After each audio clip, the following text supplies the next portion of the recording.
कि कौन सा ऐसा कालखंड नहीं था जब युवाओं ने अपनी प्रतिभा और अपनी ऊर्जा से समाज को एक नई दिशा न दी हो। युवा साथियों, आप प्राचीन काल से ही भारत की व्यवस्था को देखें या दुनिया के अंदर भी युवाओं ने अपने समय में जो कार्य किए, उसमें जब हम लोग युवा शक्ति की बात करते हैं तो हमें मर्यादा पुरुषोत्तम प्रभु श्री राम भी याद आते हैं, जिन्होंने कहा था, जब उन्होंने एक संकल्प दिया था, निस्सरहीन करो मही भुज उठाए प्रण कीन। यह प्रभु राम का वह आह्वान है जो भारत की धरती से राक्षसी वृत्ति को, नेगेटिव पावर्स को पूरी तरह समाप्त करने का आह्वान उन्होंने किया था। तब प्रभु राम युवा ही थे। याद करना, मथुरा को कंस के अत्याचारों से मुक्त करने वाले, उनके राक्षसों के अत्याचार से मुक्त करने वाले, परित्राणाय साधुनाम विनाशाय च दुष्कृताम का आह्वान करने वाले श्री कृष्ण भी युवा ही थे।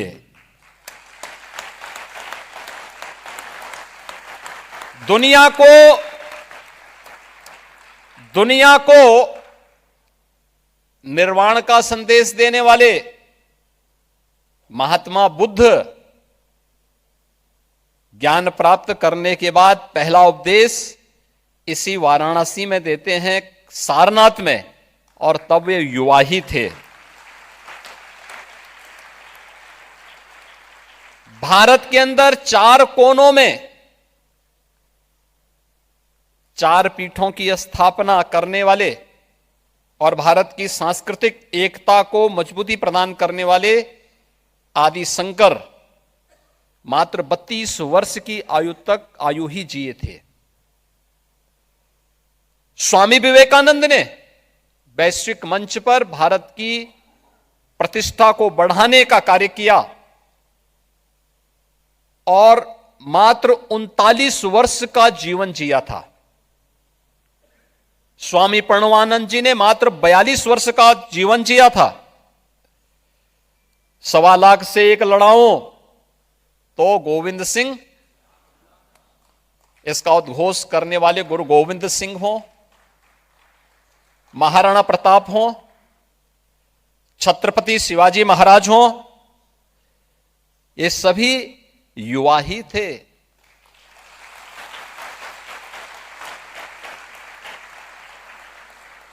सिंहासन हिल उठे, राजवंशों ने भ्रिकुटी तानी थी, बूढ़े भारत में आई फिर से नई जवानी थी। खूब लड़ी मर्दानी वह तो, यह कहने वाली महारानी लक्ष्मीबाई इसी काशी में जन्मी थी और मात्र 23 वर्ष की उम्र में उन्होंने झांसी की आजादी के लिए युद्ध लड़ा था। तुम मुझे खून दो, मैं तुम्हें आजादी दूंगा। इसका उद्घोष करने वाले नेताजी सुभाष चंद्र बोस भी युवा ही थे।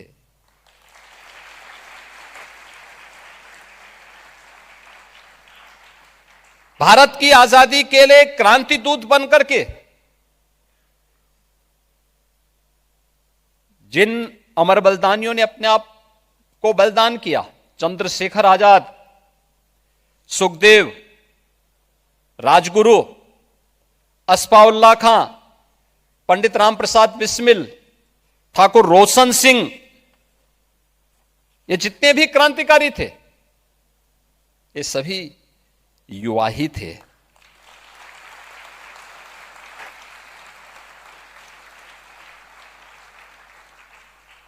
विनायक दामोदर सावरकर मात्र 28 वर्ष की उम्र में उन्हें 2 आजन्म कारावास की सजा हुई थी। 28 वर्ष की उम्र, वे युवा ही थे।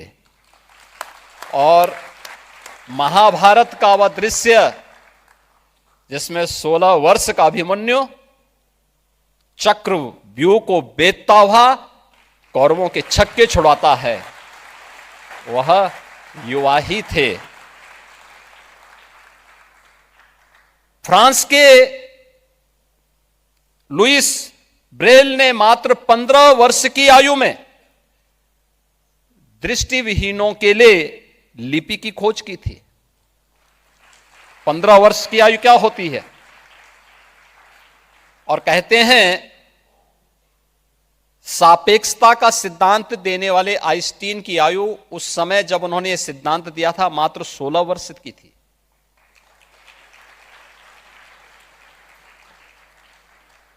और यह भी कहा जाता है कि गुरुत्वाकर्षण का सिद्धांत देने वाले न्यूटन की उम्र उस समय मात्र 23 वर्ष की थी। G20 के अंदर Y20 का आयोजन वास्तव में इस पूरे आयोजन की प्रासंगिकता को भी आगे बढ़ाता है। यह सम्मेलन इस वैचारिक यात्रा की परिणति का प्रतीक है, जो दुनिया के सभी कोनों से आए हुए युवाओं के सामूहिक प्रयास से कई माह पूर्व प्रारंभ की गई। और यह पहली बार नहीं हुआ। मुझे जब मैं अपने युवा साथियों के बारे में सोचता हूं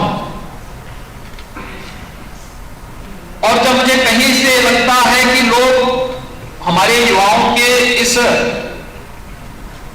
पोटेंशियल पर, उनकी प्रतिभा पर प्रश्न खड़ा करने का प्रयास करते हैं, तो मुझे स्वयं उस समय दुख होता है। दुख इस बात को लेकर के होता है कि कौन सा ऐसा कालखंड नहीं था जब युवाओं ने अपनी प्रतिभा और अपनी ऊर्जा से समाज को एक नई दिशा न दी हो। युवा साथियों, आप प्राचीन काल से भारत की व्यवस्था को देखें या दुनिया के अंदर भी युवाओं ने अपने समय में जो कार्य किए, उसमें जब हम लोग युवा शक्ति की बात करते हैं तो हमें मर्यादा पुरुषोत्तम प्रभु श्री राम भी याद आते हैं। उन्होंने कहा था,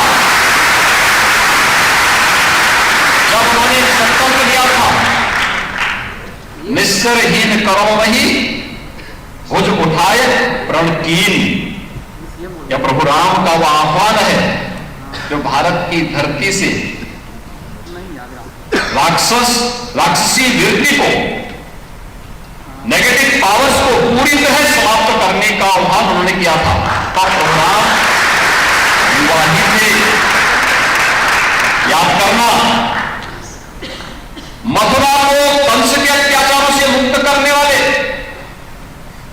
उनके राक्षसों के अत्याचार से मुक्त करने वाले, परित्राणाय साधूनाम विनाशाय च दुष्कृताम का आह्वान करने वाले श्री कृष्ण भी युवा ही थे।